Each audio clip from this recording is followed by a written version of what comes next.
Hare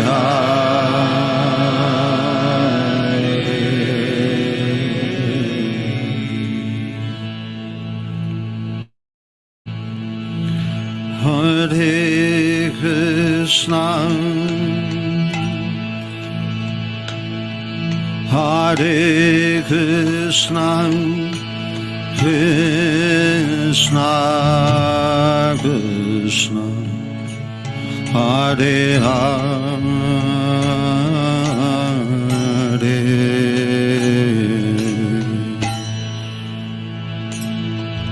Hare Rama, Hare Rama, Rama Rama, Hare Hare,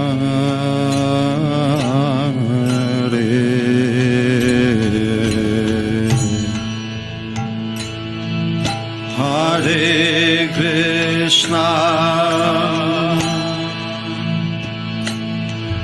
Hare Krishna, Krishna Krishna, Hare Hare,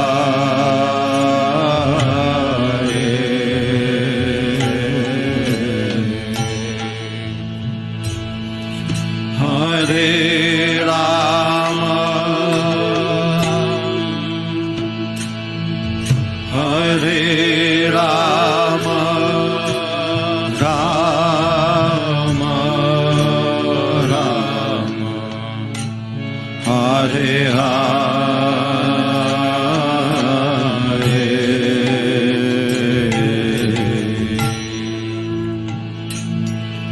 Hare Krishna, Hare Krishna, Krishna Krishna, Hare Hare,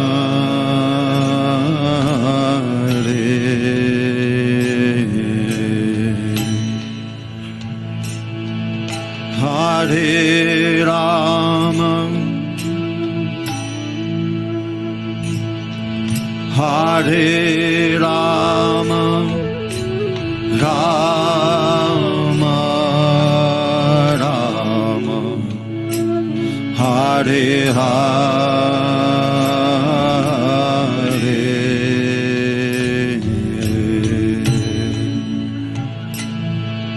Hare Krishna, Hare Krishna, Krishna Krishna, Hare Hare,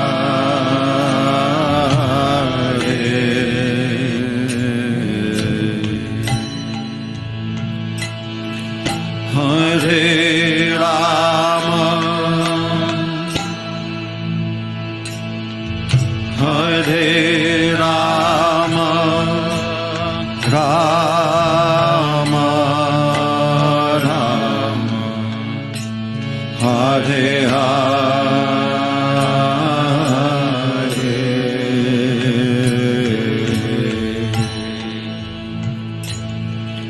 Hare Krishna, Hare Krishna, Krishna Krishna, Hare Hare,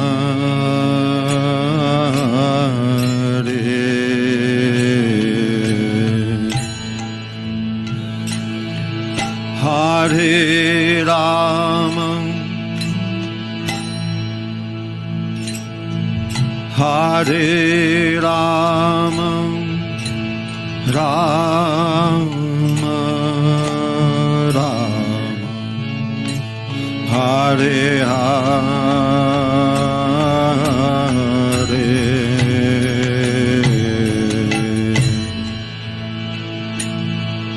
Hare Krishna,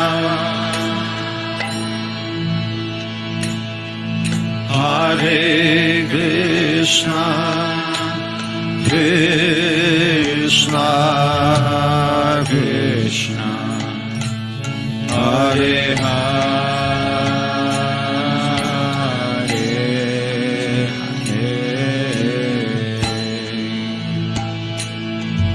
Hare Rama, Hare Rama, Rama Rama, Hare Hare,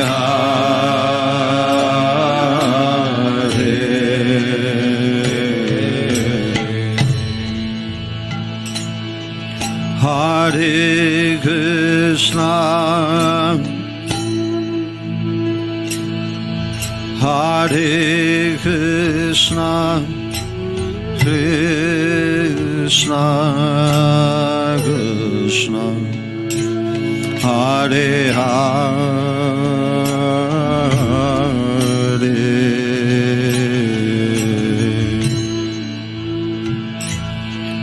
Hare Rama, Hare Rama, Rama Rama, Hare Hare,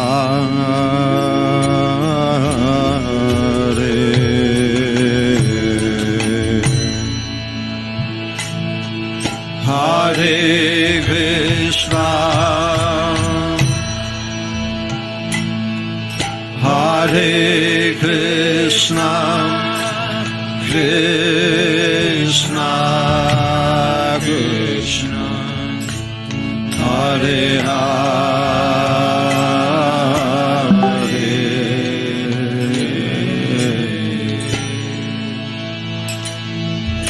Hare Rama, Hare Rama, Rama Rama, Hare Hare,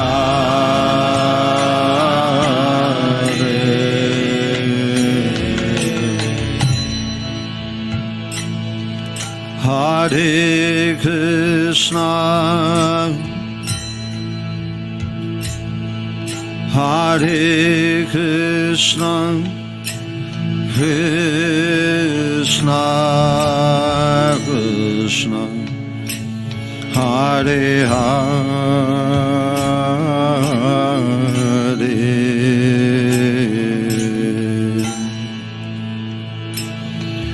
Hare Rama, Hare Rama, Rama Rama, Hare Hare,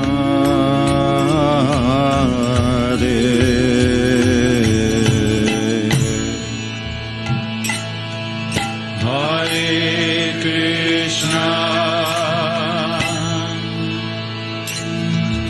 Hare Krishna, Krishna Krishna, Hare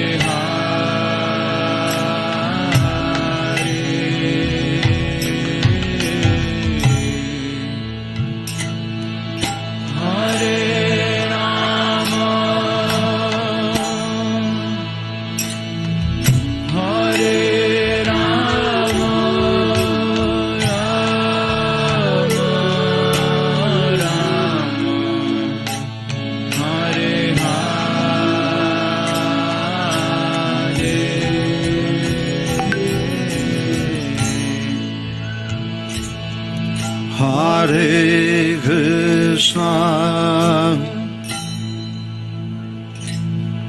Hare Krishna, Krishna Krishna, Hare Hare,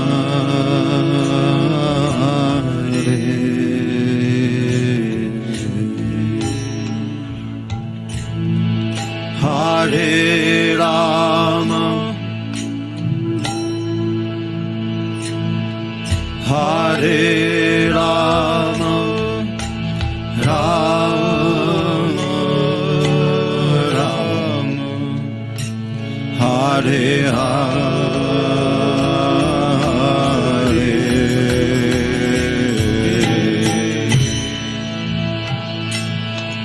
Hare Krishna, Hare Krishna, Krishna Krishna, Hare Hare,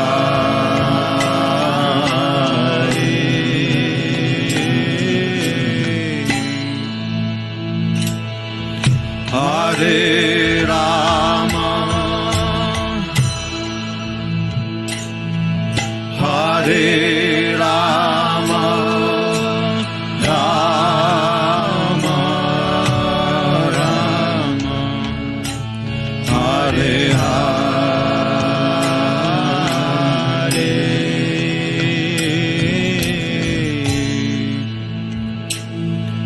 Hare Krishna, Hare Krishna, Krishna Krishna, Hare Hare,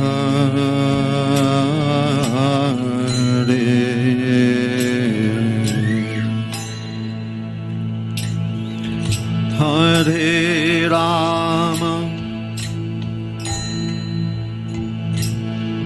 Hare Rama, Rama Rama, Hare Hare.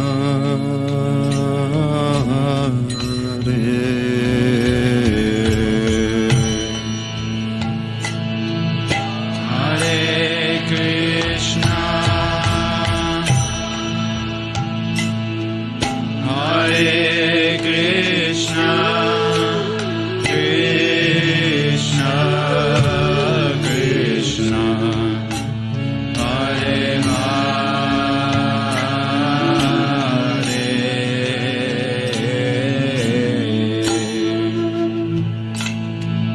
Hare Rama,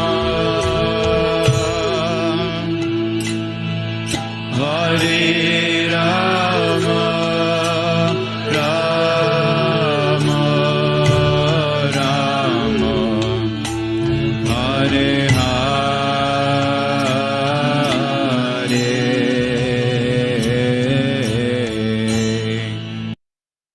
Hare Krishna devotees, please accept my humble obeisance to Salvation Shri Prabhupada. Welcome devotees from Morning Bhagavatam class. This morning we will be discussing from Chaitanya Charitamrita, Adi Lila, chapter 3, verses 74 through 78.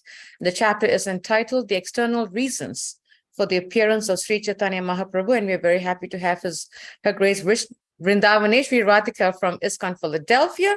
Hare Krishna Prabhu, accept my obeisances, August Prabhupada. Hare Krishna, please accept my obeisances. Yeah. Good morning, everyone. Good morning. It's all yours. Thank you. Morning. Good morning.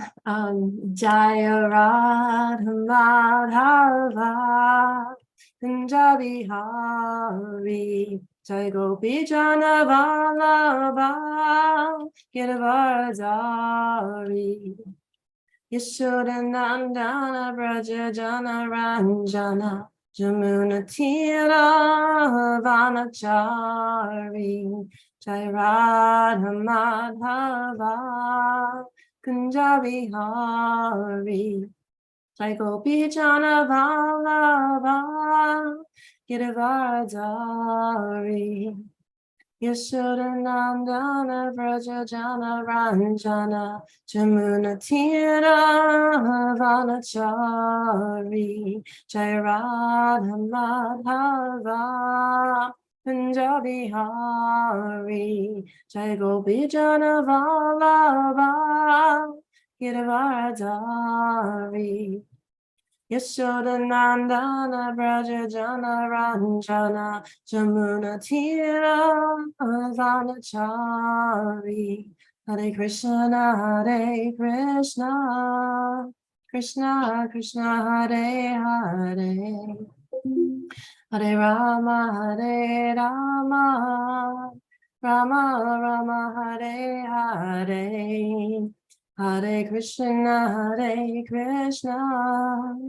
Krishna Krishna, Hare Hare, Hare Rama, Rama Rama, Hare Hare, Hare Krishna, Krishna Krishna, Hare Hare, Hare Rama, Rama Rama, Hare Hare, Hare Krishna, Krishna Krishna, Hare Hare, Hare Rama, Rama Rama, Hare Hare. Jai Om Vishnu Pad Paramahamsa Parivrajacharya Astatari Sat to His Divine Grace A.C. Bhaktivedanta Swami Srila Prabhupada Ki Jai. Jai Om Vishnu Pad Paramahamsa Parivrajacharya Astatari Sat to His Divine Grace Srila Bhaktisiddhanta Saraswati Thakur Srila Prabhupada Ki Jai. Anantakota Vaishnava Vrinda Ki Jai. Namacharya Srila Haridas Thakur Ki Jai. ISKCON founder Acharya Srila Prabhupada Ki Jai. Prem Sikha host Shri Krishna Chaitanya Prabhu Nityananda Shri Advaita Gadara Shiva Sati Gaur Bhakta Vrinda Ki Jai. Radha Krishna Gopa Gopinath Ramakun Shamakun Gita Govardhan Ki Jai. Mai Pordam Ki Jai. Vrindavandam Ki Jai. Jamuna Devi Ki Jai. Ganga Devi Ki Jai. Tulsi Devi Ki Jai. Transcendental Book Distribution Ki Jai. ISKCON Harrisburg Ki Jai. Samaveda Bhakta Vrinda Ki Jai. Gaur Pramanande Haribol. All glories, ye assembled devotees, Hare Krishna. All glories, ye assembled devotees, Hare Krishna. All glories, ye assembled devotees, Hare Krishna. All glories to Shri Guru and Shri Guranga, Hare Hare Bol. Nama Om Vishnu Padaya Krishna Prasaya Bhutale Shrimati Bhaktivedanta Swaminati Namane. Namaste Saraswati Devi Gauravana Bacharane Nirvishesha Sunyavati Pashyata Deshatarane. Om Namo Bhagavate Vasudevaya. Om Namo Bhagavate Vasudevaya. Om Namo Bhagavate Vasudevaya. So today we're reading from Chaitanya Charitamrita. So there's a couple of verses in this. So I'll just read through the verse and then the translation. And then there's not a purport for a couple of verses. And then we can all chime in with repeating the last verse with a purport together. So that works for everyone. Nityananda Goshani Shakshat Haladara Advaita Acharya Goshani Shakshat Ishvara. Sri Nityananda Goshani said is directly Haladar, Lord Balaram, and Advaita Acharya is the personality of Godhead himself. Shrivasadi Paricha Saini Sangalana Dwi Senya Pati Bule Kirtana Kriyaya. These two captains with their soldiers, such as Srivas Thakur, travel everywhere chanting the holy name of the Lord. Pashanda Dalana Vana Nityananda Raya Acharya Hunkare Pape Pashandi Palaya. Lord Nityananda's very features indicate that he is the subduer of the unbelievers. All sins and unbelievers flee from the loud shouts of Advaita Acharya. Sankirtan Pravartake Shri Krishna Chaitanya Sankirtanya Yajne Tanre Bhajay Se Danya. Lord Shri Krishna Chaitanya is the initiator of Sankirtan congregational chanting of the holy name of the Lord. One who worships him through Sankirtan is fortunate indeed. And this is the one we can chant together. Seta Sumeda Hara Kubudi Samsara Sarva Yajna Haite Krishna Nama Yagya Sara. Seta Sumeda Ara Kubudi Samsara Sarva Yajna Haite Krishna Nama Yagna Sara. Seta Sumeda Ara Kubudi Samsara Sarva Yajna Hate Krishna Nama Yagna Sara. So let's give it a shot. I don't have a good melody for that one, but someone else can chime in. Sritasmiti ara kubudi sansara sarvayagya haite Krishna nama yagya sara. Hare Krishna. Hare Krishna. Seta Sumedara Kupudi Samsara Sarva Yagna Haite Krishna Nama Yagna Sara. Hare Krishna. Anyone else? One more chance. Hare Krishna. Seita Sumedha Ara Kubdhi Samsara Sarva Yajna Haite Krishna Nam Yajna Sara. Hare Krishna. Hare Krishna. Anyone else? Okay, so word for word. Say, he, ta, certainly, su medha, intelligence, ara, others, kubudhi, poor understanding, samsara, in the material world, sarva yajna haite, then all other sacrifices, Krishna nama, of chanting the name of Lord Krishna, yajna, the sacrifice, sara, the best. Translation and purport by His Divine Grace A.C. Bhaktivedanta Swami Srila Prabhupada Ki Jai. Such a person is truly intelligent, whereas others who have but a poor fund of knowledge must endure the cycle of repeated birth and death. Of all sacrificial performances, the chanting of the Lord's holy name is the most sublime. Purport. Lord Sri Chaitanya Mahaprabhu is the father and inaugurator of the Sankirtan movement. One who worships him by sacrificing his life, money, intelligence, and words for the Sankirtan movement is recognized by the Lord and endowed with his blessings.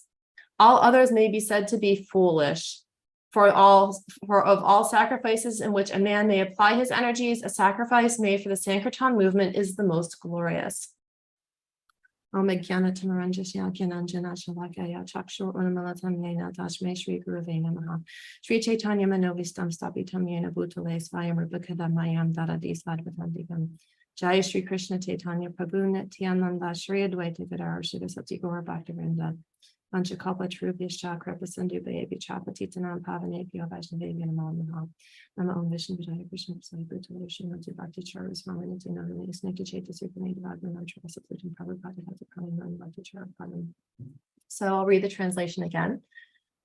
Such a person is truly intelligent, whereas others who have but a poor fund of knowledge must endure the cycle of repeated birth and death. Of all sacrificial performances, the chanting of the Lord's holy name is the most sublime. So we obviously we're getting quite the instruction here. Lord Chaitanya came here in the mood of Radharani. And the reason for that is that in the pastime of Krishna, we learned that Krishna's trying to figure out what Radharani's, what that relationship is all about. He wants to know what it feels like to be in Radharani's shoes. So when he comes back in that mood as Lord Chaitanya. And that's a mood of devotion. That's a mood of really glorifying the Lord and engaging in a devotional relationship with the Lord. And that's bhakti. That's what we're here practicing. We're practicing in that mood of Lord Chaitanya, and really ultimately in that mood of Radharani too, because we're learning how to love the Lord. Radharani set that ultimately perfect example because she had that Adi Lila, that deep affection, that deep relationship, and a very intimate relationship with the Lord. We can't imitate that, but we can take that the mood that she has, and we can seek to have a deeper relationship with the Lord, seek to have a more devotional mood.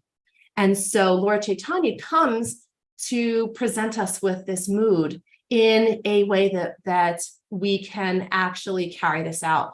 And this is through the chanting of the holy names. And so here it says that Lord Sri Krishna is the initiator of Sankirtan, congregational chanting of the holy name of the Lord. One who worships him through Sankirtan is fortunate indeed. And this is as clear as we can get. Lord Chaitanya is coming here to kick this off. This is the purpose. He's here to kick off the Sankirtan movement. Why is this so important? Why is this the age of the Sankirtan movement? Well, in Chaitanya Charitamrita, and this is a very famous, all of you probably know this, Harinama, Harinama, Harinameva Kevalam, Kalu Nasteva, Nasteva, Nasteva Gatira Natya. This is, for spiritual progress in this age of Kali, there is no alternative. There was no alternative. There was no alternative to the holy name, the holy name, the holy name of the Lord. So why is this so important that Lord Chaitanya came here? Because we're in Kali Yuga. We're in Kali Yuga. Things get a little tricky here. Things are tough. And in Satya Yuga and Treta Yuga and Dwapara Yuga, there were prescribed duties, meditation, deity worship, meditation, deity worship, and then the yajna. But in Kali Yuga, things are so degraded and continuing to degrade that really the only thing that we're qualified to do, not that it's the recommended, but it's the only thing we are qualified to do here. We do these other things. It's not to say we don't engage in deity worship, we don't engage in yajna, but what is recommended for our age is kirtan. It's chanting the holy name. Why is that? Well, in order for meditation to be deep and potent, one has to be very elevated. One has to have purity. And with each age, there's a little bit of something that's lost, truthfulness, austerity, purity. These are things that get lost. And by the time things come to Kali Yuga, it's all blown apart. And so the effectiveness of meditation may not be as high. And then you think about the deity worship. Well, we do deity worship too. We do all of the things for all of the yugas. We do them because they're given to us through our parampara, and they're given to us as ways so that we can remember our relationship and so that we have a physical form to worship. And this gives us our visual connection to God, because we don't have Krishna standing here right in front of us. So we have that visual connection through the temple. But again, even the deity worship of today is not what it was in the prior yuga. And same thing with yajnas. So, it's said that the potency of the yajnas today is completely lacking compared to what it was in prior yugas, simply because, again, the priests, they're just not as purified. And so we do yajnas. We do yajnas all the time. We have yajnas for different samskaras. We have the yajna for the birth. We have yajna for the weddings and first grains, and we do them for Nishringa Chaturdasi. So we have these different yajnas, but they, if you notice, a lot of times they are reading from, Brahma Samhita, they're reading the parampara prayers. But again, this is through the disciplic succession that the priests today are able to carry those things out. The potency is not going to be what it was back in Dwapara Yuga and Treta Yuga, and certainly not what it was in Satya Yuga. So, while we do all of these things, they're not going to be as potent. But the one thing that we do have the tool to be able to have potency with is chanting. Thank goodness we get something, right? At least we're not bereft of all tools in this Kali Yuga, because at least we're getting something to work with here. Chaitanya is so merciful that he's giving us something. He's like, you're all pretty fallen, you're fallen souls, but that's okay.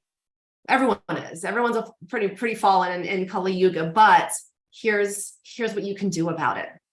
And so, like I said, that's fortunate of us that we've come in contact with that understanding. So for spiritual progress in Kali Yuga, there's no alternative. That's clear as day. Okay, so this is recommended. It's also in the 12th canto. It says, and I'm going to get this in a minute, but Kaler dosa nidya rajam asti hi eko maham guna kirtanad eva krishnasya mukta sangha param vrajet. In the age of Kali, there are many faults for people who are subjected to many miserable conditions. Yet in this age, there is one great benediction. Simply by chanting the Hare Krishna mantra, one can be freed from all material contamination and thus be elevated to the spiritual world. That's good news. So that's encouraging. But here's the thing. So, there's different stages of chanting, right? And so we're seeking to chant without offenses. And then we're trying not to create namaparad, right? So this is, we're in this clearing stage, namabas, right? Clearing out the offenses and clearing the space, cleansing our hearts in that chanting process so that we can come to a space of pure chanting. And that takes some work, that takes some time. I was having dinner with a devotee friend of mine last night, and we were talking about chanting a little bit. And, I was saying that, and she's coming in as a newer person. So we were talking about, and she was sharing with me her own challenges and how she's trying really hard. And I was like, hey, this is your own personal relationship with Krishna. This is your spiritual journey. No one's here it's no one's business, right? It's your spiritual journey. So take it as it comes. But if this is something you desire, and you have, and Krishna tells us, and even in the Nectar of Devotion, we have to have that desire. We have to have that drive to have a relationship with Krishna, or else it's going to be difficult, right? If we don't have the desire, we don't have the enthusiasm, we don't have the drive to cultivate a relationship with God, with Krishna, then the process is going to seem laborious, right? And even the process of chanting. So even though Lord Chaitanya is saying, like, hey, this is your way out. This is it. You get this, you do this, and you can be freed from all contamination in the material world. Well, that's a boon. That's pretty powerful stuff. However, we have to take the chanting seriously. And so, if we think about chanting is actually a meditation. And when we are meditating, our mind is fixed, it's focused. And if we're in meditation, hopefully we're not like bouncing around, like, having intermittent conversations with people. And a meditation is a focused effort without interruption. Our mind may come in and chatter a little bit, and we can kind of push it back out, But a meditation is a focused effort. So if we see chanting, japa is the chanting I'm talking about, if we see chanting as a meditation, then we're telling our brain, hey, this is a carved out time that is for this specific activity, and we have to want it. That's important. But if we're mixing chanting with other activities, even if we're mixing chanting with the daily planning and or like walking around doing chores or picking things up off the floor, as soon as chanting gets interwoven with material day-to-day activities, our brain is going to see chanting as an inconvenience. It's going to see it as kind of this thing that's getting in the way of our activities that we're trying to carry out. And then over time, unfortunately, we might, maybe, hopefully not everyone, but someone might come to the feeling of like, wow, this chanting is becoming a bit of a chore. It's heavy. It's a lot to do. 16 rounds. That's almost 2 hours every day. Good grief. Where can I find the time? This is just really weighing on me. And so the first thing in this movement, in this process of developing a relationship with Krishna, is really focusing on our daily japa, on our sadhana, because we're sadhana bhaktis. We're in that sadhana stage of bhakti yoga.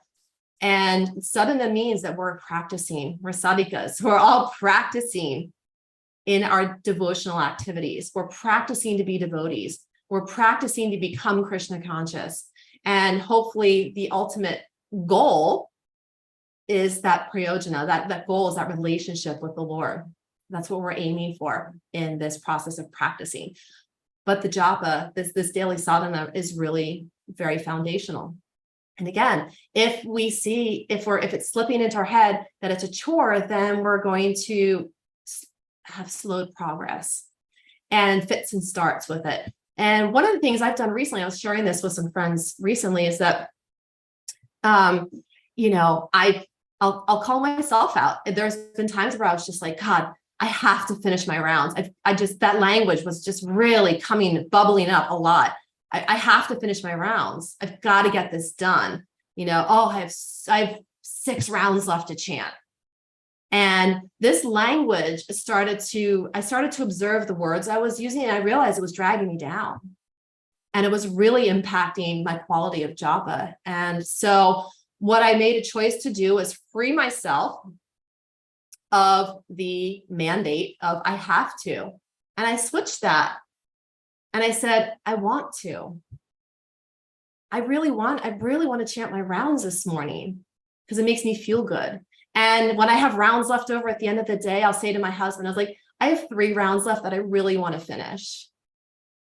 And that process of just changing our language, now our brain is seeing this not as a chore, I have to, it's now seeing it as something we're looking forward to doing. And the more that we get into that use of language to say, I really want to do this.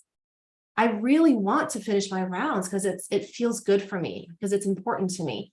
And it's even if we're in that fake it till you make it space, because it kind of works. I mean, even if it's not, you're not maybe not feeling it right away, switching that language over time, the brain takes on that new understanding of this activity. And we're creating new pathways in the brain by using different language. Our brain associates words with certain emotions and feelings.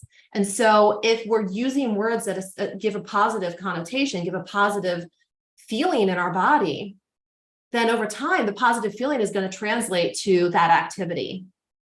And if we're using words that bring about a dragging feeling, an emotion of like, oh, I have to get this done, then our brain is going to translate it to that. So we have to really be careful. And this isn't anything we do. This can translate to anything really, that if we give ourselves that, a little bit of a retooling of the language that we're using around our sadhana and our devotional activities, we might find that we're bringing more joy. And I know that I could always use a little extra boost, and some of you out there probably are doing really well already, and already very, feeling great, and everything's going smoothly, and that's amazing, and that's, we can all take guidance from that.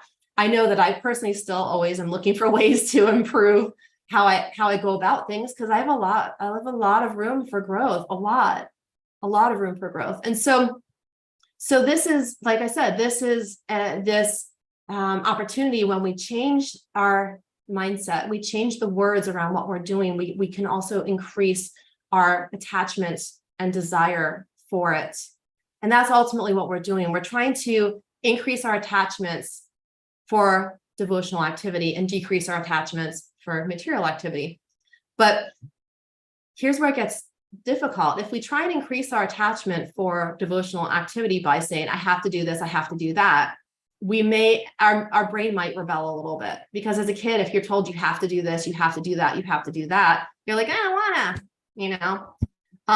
but and on the flip side of that coin, if we try and decrease our attachment for material activities by saying, you can't do that, that's forbidden, that we shouldn't be doing that, I should not be doing this, I should not be doing that, again, we might get into that rebellious child and be like, but I like doing that, I want to do that, and so it's really kind of playing that reverse psychology on ourselves and even with our our people in our lives to and even in my field of working with people on their health, what I try and do is I try and increase their desire to take in healthier foods, increase their desire to have a more active lifestyle, by saying, well, what do you like to do, what are your favorite foods, and by that increased desire to have these things in their life, they come back and they'll report, actually, my desire for drinking tons of soda and eating pizza all the time and just sitting on the couch, my desire went down for those things, because my body was feeling so energized by those new positive things that the desire for the things that weren't serving them decreased automatically. And this is the process in bhakti yoga too, that the more that we increase our desire for the positive things by simply engaging with it and wanting to do it, not by forcing ourselves to do it, but wanting to do it, then the material activities will naturally just drift away. They just kind of fall away. And this is why the process of devotional service, the process of bhakti it is a gradual process. So the point of all of this whole, thing that we're talking about today is really looking at understanding the process of what is chanting doing for us? What is the ultimate goal of chanting? It's creating a relationship with Krishna, and it's hopefully freeing us from the cycle of repeated birth and death. And today's verse says exactly that. Such a person is truly intelligent, whereas others who have but a poor fund of knowledge must endure the cycle of repeated birth and death. And so we know that if we want to be free from this repeated cycle of birth and death, if we've got that part figured out, then we can at least take to the process. And all of us are here, I'm assuming, taking to the process to, on various levels. But if the more that we take to that process, the more we can free ourselves of that repeated cycle of birth and death. And this is the Sankirtan movement. Now let's go on the other side of the Sankirtan. So I talked a lot about our personal sadhana, but the other aspect of the Sankirtan movement is kirtan, going out, spreading the holy name to others. So the Sankirtan movement it's in chanting the holy name to the Lord. It's not just about our internal sadhana. It's also about getting the vibration out there, the Brihat Mridanga, right? The Brihat Mridanga is really the instrument, the tool that's sounding the name out there. It's delivering the holy name to every town and village. And so how do we do that? Well, through kirtan. We had a kirtan at our house not long ago. We had some new people that came, and one of the things is people are coming from different faiths. Someone's a Catholic and Christian. There was a woman that was very Catholic that was brand new, and she came in. So I was really wanting to kind of address, the fact that she was doing this, Indian, experience with kirtan, but she loved it. And one of the things that I was sharing with her is that, almost every religion has some sort of congregational singing. Why? Why is that part of almost every religion out there? Even if you look at indigenous tribal religions, they all have congregational singing. What is that doing? Well, let's pick this apart a little bit. What's congregational singing doing for it? Regardless whether we're chanting the Lord's names or we're chanting hymns, what it's doing is it's everyone doing it together. Do you ever, if anyone's been to a Catholic church or Protestant church or Baptist church, and you kind of get, sometimes when everyone's just in unison, you get goosebumps. I mean, you just feel like you're getting lifted up off the floor. And that's how kirtan is too, right? When the kirtan's just like really vibing, you almost feel like you're getting teleported to the spiritual world. And so the energy, if everyone there, majority of the people in the room, like I said, whether they're chanting about Jesus or Allah or Krishna, if everyone in the room is chanting with enthusiasm and with intention, the energy goes from here to you're blowing the roof off, and you're swimming in those energies, right? You're just swimming in those energies and really taking it in. So congregational chanting of the holy name of the Lord, because we know chanting Hare Krishna, Krishna Krishna, Hare Hare, Hare Rama, Rama Rama, Hare Hare. Chanting that has its own potency because we're chanting. It's a form of the Lord. Krishna is present in his holy name. He's present in the deity form. He's present in his holy name. He's present in the Shastra. So when Krishna is present in the holy name, that means that he's present when we're chanting. And so by chanting with all these other people, if you're chanting with 10 people, 50 people, 1,000 people, which happens at some of these bigger, kirtan retreats and sadhu sangha and things like that, there's thousands of devotees singing. What happens? The energy you get lifted up. And you can really just absorb those energies. And not to mention, so if you kind of think about energies and spiritual energies, and maybe we can get a little bit into the energetics of things, but what is that doing to the area around it too? Do you think that those vibrations impact and go outside of the building? I'm pretty sure they do. I'm pretty sure they do. So now we're getting these vibrations that are just like going out to the whole area. So if these vibrations of the Lord are now going out to the whole area, they're providing those spiritual energies, not just to those who are present and singing, but to those around the area. It's interesting. I was hearing someone sharing with me the other day that a really dear friend of mine, she teaches yoga on Thursdays at ISKCON Philly Temple. And she said a lot of the neighbors in Mount Airy, where in that part of neighborhood of Philadelphia, are coming to these yoga classes at the temple. And so she said that one of the women has been living across from the temple for 30 years. And she said she felt really sad when they built the new temple because it was so closed in that she couldn't hear the morning singing anymore. And this is someone that she didn't come to the temple. She never set foot in the temple, I guess, until she was doing these yoga classes, but she missed the morning artis.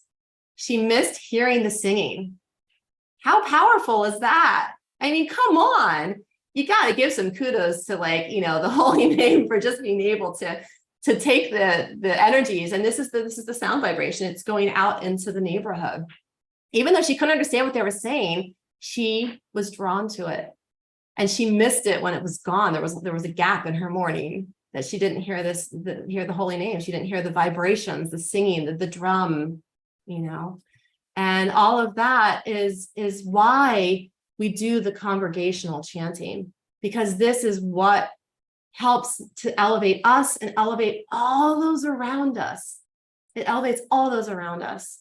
And when we have the kirtans at our house, we live at the end of a little dead end street, and we open all the windows and we just get, we have our sound system and we're just like, we're here. And it's just a lot of fun. And people from the neighborhood have come and shared in the kirtans, and it's just a really great way to get the word out. And we're not trying to convert anybody. We're not trying to bop anyone over the head and drag them to the temple and say, you must submit.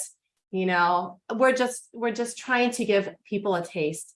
They come, they get prasadam, they get the holy name, they get a sampling, and they go home and they feel good, and then they want to come back. And that's great. What more could we ask for than to, all of us collectively, in this movement, to ask for than to just give someone a taste? Because the thing about our relationship with Krishna is that it's already there. It's just covered over. And so if we're giving someone a taste, just planting a little seed, a little taste of what that relationship could feel like, then over time, things start to work in people. And everyone has their own path. They have their own story. They have their own way. They may be even very deeply rooted in their own religious path, which is great. There's nothing wrong with that. We can support them in their own religious endeavors, just encouraging them to increase that relationship, increase that love of God. And that's the beauty, is that bhakti is for everyone. Bhakti doesn't box us in. Bhakti is a wide net that's for everyone and anyone to really take advantage of. And there's a woman that's in the neighborhood that my husband's known for a long time, and when we moved here, she was so excited. She was so excited that she moved here. She's Christian, very Christian, but she was curious about kirtan. So she started coming, and I brought her down to Bhakti Garden one night, and she had a really great time. And she was asking to get a copy of Bhagavad Gita, so I gave her a Bhagavad Gita, and so I was kind of giving her some pointers on reading through it and some things she might come across. So, so I was trying to help her kind of walk through the Bhagavad Gita and all the key points to zero in on. And she's just really enjoying navigating her own path in something, that's taking her on a path toward a new relationship with God. And it's just very sweet and lovely to see her endeavor in this process. And so, like I said, she loves the kirtans and she clears her schedule. She'll, not that I condone this, but she's like calling off work and I gotta get to your kirtans. But it's really a sweet process. So we do, the kirtan is really a way for us to share the holy name, to share the glories of Lord Chaitanya with a wider audience. And then our japa strengthens us internally. Our japa is really the foundation that brings us closer to Krishna so that we can go out and do kirtan and sankirtan, that sankirtan, which is really the spreading of the holy names. We're going out doing sankirtan. We're talking about the Lord. We're teaching about ways to come closer, ways to increase that love of God. So I'll stop here since it's 8:45 already. Time kind of just zipped by this morning, but I welcome any reflections, corrections, insights, anything, any conversation that you'd like. Thank you so much, Vrindavaneswari. Such a beautiful class and very nice points. Would like to ask devotees if you have any takeaways, any reflections, any questions, clarification, please do unmute yourself. Yes, Dhar Krishna Prabhu, go ahead. Hare Krishna Mataji, please accept my humble obeisances. All praise to Srila Prabhupada. Very, very nice class. I mean, that point that you mentioned, Mataji, about how the vibrations, they go out and somehow directly or indirectly they affect the environment. So just want to share one article I recently read up, like how we are seeing there is sudden interest in people for the vegan, becoming vegan or vegetarianism in the last 30-40 years. And there was such a nice article that this has not just happened automatically or by chance. This is the impact of all the kirtan programs, Sankirtan, congregational chanting that devotees have been doing across the world.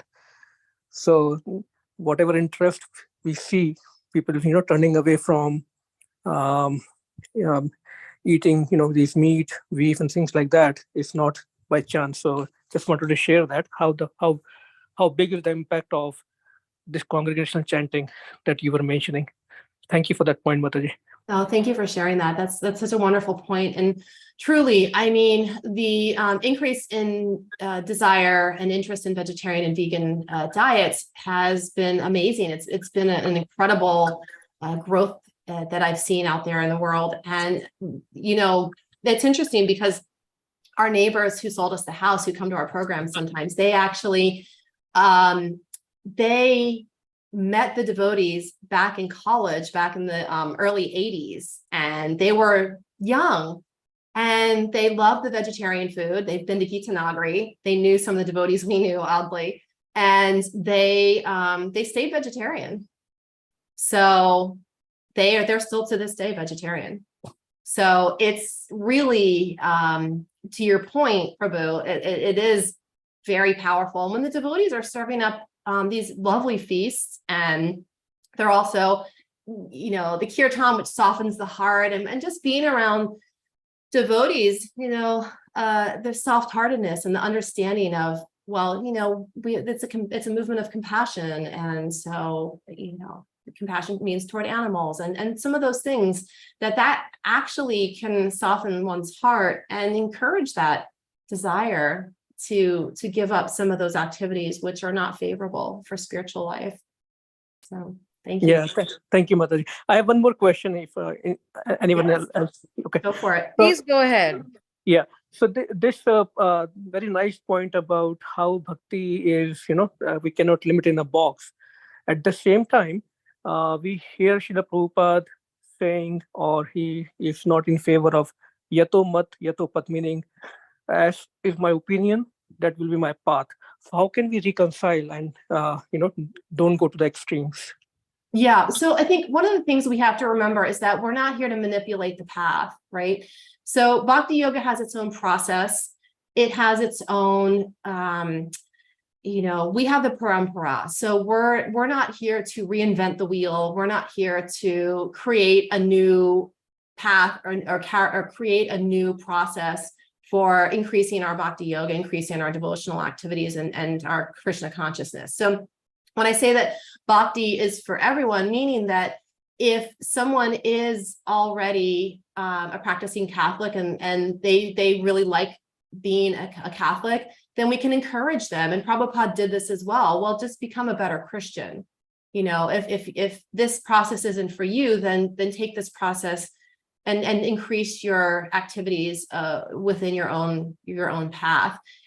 Bhakti yoga, it's already said that bhakti yoga is the highest, and we're not saying that because we're full of ourselves or, you know, that anyone, hopefully we shouldn't think that we're better than anyone, because I don't think that's a good approach. I think it's important to look at bhakti yoga as it's really the highest path, because it gives us these processes that very much increase our devotional life and devotional activities. So, and like I said, it's stated in the Bhagavad Gita of all the different processes, bhakti yoga, in the devotional life, devotional service is that, but then I think we have to remember too, abandon all varieties of religion and just surrender under me. So if we get too hung up on the religiosity of religion, then we're losing the key message of Bhagavad Gita too. So if we're taking the essence of religion, that it's to increase our relationship with God and not get into all of the dogmatic aspects of religion. This is the abandon all varieties of religion and just surrender unto me. Then truly what we're looking at is ultimately the goal in life is to cultivate a relationship with God. And bhakti yoga is a process to get us there. And it's the most effective, most efficient one that we can, that we've seen, but that's, but it's we can't get too caught up in the religiosity and the, kind of the material designations around religion, because that can kind of convolute the conversation, in my opinion. I don't know if that answers your question. Thank you so much, Mataji. Thank you. Hare Krishna. So there's a comment here. Mataji made a point regarding chanting to want to do attitude rather than have to do attitude. And I think I observed this with my chanting. If I do chanting in the morning, I feel good because I'm in want to do mode, and it gets delayed to the night. My chanting is not very good because I have to do mode. Yeah. Such a good point. That's a very good point, because I was going to share that, the switching of the word from want, have to want, it's like programming the mind to, it's like conditioning, training, teaching, educating the mind to go from have to want to. And that's a very good point that sort of is saying, because I do also experience that. If it's in the morning, it's like I really want to, when it comes late, it's like, okay, I gotta, I have to, I can't, I got, it's a very different mood. So thank you. I never thought of it that way, Vrindavaneswari. Never thought of it there. So thank you for bringing that, switching from have to want to. That was a very powerful takeaway for me too. So thank you, Saurabh, for sharing that. Very nice. Me too. Yeah, thank you. Very nice. Any points from devotees? Any takeaways, reflections? One thing that I wanted to actually piggyback on what Dear Krishna just asked and what you said, Vrindavan, because recently I was having a discussion with one devotee 3-4 days ago about about the switch, from my background, what I was raised as a Christian, to Krishna consciousness, is the essence of Krishna consciousness, because this devotee was saying that, he gets a lot of Western devotees, and sometimes their understanding of building a relationship with God is different from how we were taught in Krishna consciousness. And I could definitely relate to that, because, which I'm sure you may have also experienced that, Vrindavaneswari, that in the Christian churches, and probably in the other religion, I don't know, but at least where I come, where I growing up, is that they propose God as a fearing God. Mm-hmm. If you don't do this, you're going to go to hell. Mm-hmm. If you don't do this, you're going to be punished. if you don't do this, you're going to be hung, like all kinds of that fear. Whereas in Krishna consciousness, it's a loving God, so I have seen that that switch from the consciousness of a fearing God to a loving God, So I was sharing that with him, that in Krishna consciousness, even if we make a mistake, we are never beaten up. We are never thrown into the lion's den or into a dungeon, we ask for forgiveness, we do better. The Lord is so loving, like a loving father, as they say, like any parent would forgive a child, and then you just go on and make it better. Whereas a Christian just know you're punished, you're going to go to hell because you have sinned and this and that. So I was really sharing with him how Krishna consciousness really give you a very deeper aspect of love. Yeah, for sure. For sure. And I think to kind of take that into that's very true. It's in the Christian religions, there's definitely more of this, like you said, the kind of punishing God, the fear of wrath of God. And I think kind of take that and flip it for a minute into, we learn about karma. And while God, Krishna is a very compassionate, we learn about Krishna as a very compassionate, relationship. But look at what Arjuna saw. When Arjuna saw Krishna in his universal form, he saw Krishna devouring and ripping apart. And it was fear. It was terrifying. Absolutely terrifying. And he's like, whoa, I can't take this anymore. Let me please bring me back to seeing your Narayan form, or bring me to your Narayan form. And that was more, he could handle that better. And then he's like, please bring me back to your personal form. And that was the 2-armed form. So even Arjuna and Krishna showed him the wrath of God. So we're not also, shielded from that, because the wrath of God does come through that karmic reaction. And so while, we want to look at that compassionate relationship, karma can knock us around pretty hard. If we're doing things, we make a mistake. Sometimes, while the Christians just pointed out, like, you're going to go to hell, you're being punished. I think in our path, we're looking at the planetary system, and, there is that risk.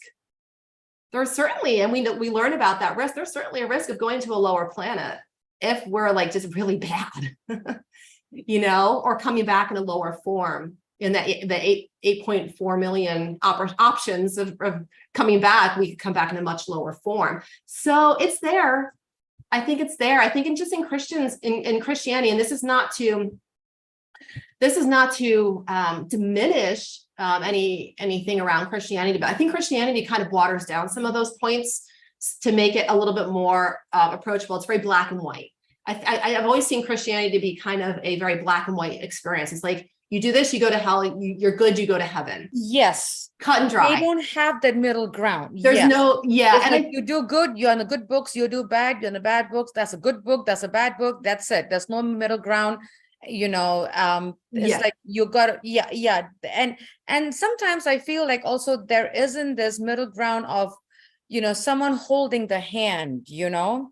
That's what I see in Krishna consciousness. We have the option, we have shiksha gurus, we have, like, in a Christian church, that is there's ministers kind of limited. It's there, but it is not so strong. Whereas in Krishna consciousness, we have so many shoulders to lean on, to lean on and to hold the journey, and to know that, yes, I'm slipping, help me pull me out of the waters, kind of a thing, But in a Christian church, it's either this or that. And the middle ground is just mushy, wishy-washy, minimized. And I think that, ultimately Jesus is seen in that role as the guru. Savior. Yes. So, but I think that one of the things that I studied, or in my early kind of spiritual exploration days, I studied the Nag Hammadi scriptures, which are kind of like the Coptic scriptures that were out, the Gospel of Thomas, the Gospel of, I'm forgetting some of them now, but they, in the early scriptures that were the Dead Sea Scrolls, it actually references reincarnation. It references a lot of these earlier teachings, and it's believed, and that aspects of the Roman Catholic Church kind of brought it in and was like, well, people are getting a little too lazy with their religion. You know, we want to have a little bit more abilities to get people in check, control a little bit more of societal, misdemeanors and things like that. So the Roman Catholic Church pulled a lot of things out, which is why these scrolls were ultimately buried. Yeah. Very good at that. Yeah, and so ultimately these things did exist in Christianity, Yes. and very much in more of that esoteric space. So, but in the attempts to kind of create this movement of, keep it black and white, people will toe the line more if they feel that there's only this hard line of heaven and hell. Hopefully this will help people kind of just toe the line. And so sorry, I was just kind of like, we can talk about this because I love these topics. It's really getting into kind of like the philosophical understandings of different religions. And it's very, very interesting. And that's why, coming to Krishna consciousness was really, really powerful for me. Yeah. Because, it's like a personal relationship with God, building and understanding the science of devotional service, like service itself is Krishna, and we don't hear that anywhere else. If you think about it, chanting the holy name is Krishna, holding the Bhagavatam is Krishna. Yeah. Like it's such a personal thing. Like yesterday, we were listening to a lecture by Srila Prabhupada, where one devotee, and it was a transcription, and one devotee was asking Srila Prabhupada, does that mean that if we go to any of the universes, the battle of Kurukshetra will be existing, and the war will be, and we can hear Mahabharata between Arjuna and Krishna. And Prabhupada says, yes, but you don't have to go there. Just holding the Bhagavad Gita, you are already associating with Krishna and Arjuna. Where else do you hear that? Yeah. And the way Srila Prabhupada said it was like just reading the Bhagavad Gita alone, you are associating with Krishna and Arjuna directly. I was like, whoa, had a goosebumps, So it's like, it's such a personal, the Bhakti Yoga process, that the Krishna consciousness process is such a personal journey. Anything we do in relation to service is associating with the Lord. It's like, whoa, what more can we ask for? Yeah, 100%. And that's the beauty of bhakti. And that's why, it's really, it is, and Krishna says in Bhagavad Gita, it is the highest, because it is the process of engaging in a devotional relationship with him. Yes. And so anything other than that could over time get one back to Godhead, but ultimately one has to come to this devotional service process. In order, and whether you call it bhakti from using Sanskrit, or you call it something else in English, or any other language, it's the process. It's a process. It's the process of devotional service, and recognizing that the relationship with God is personal. Wow. So there's this nice comment from Saurabh, where he said that the day before yesterday, I was fortunate to get His Holiness Chandramali Swami's association. He was talking about the energy while he dances. He said he goes with the mantra, hears the mantra, singing it, and that's why he doesn't get tired easily. Yeah, that's the potency of the holy name. Energizing. It's Absolutely. energizing. It's how you can see people, when people are in kirtan for hours on end, then it's just like, God, it's just they just it's like plugging in. Yep. It's like yep, absolutely. It's powerful, very, very powerful. Nice. Yes. Yep. Yeah, so thank you. These are all wonderful comments, great discussion today. Thank you for so much. Absolutely. And we want to thank the devotees for joining us, and thank you, Vrindavaneswari, Vanchakraptibhyascha, Kripasindhabhevacha, Patitanam Pavanebhyo, Vaishnavebhyo Namo Namaha, Srila Prabhupada Ki Jai. Have a wonderful day, devotees. Hari Hari Bol. Hare Krishna. Hare Krishna. Hare Krishna. Jai Shri Prabhupada. Jai Shri Prabhupada.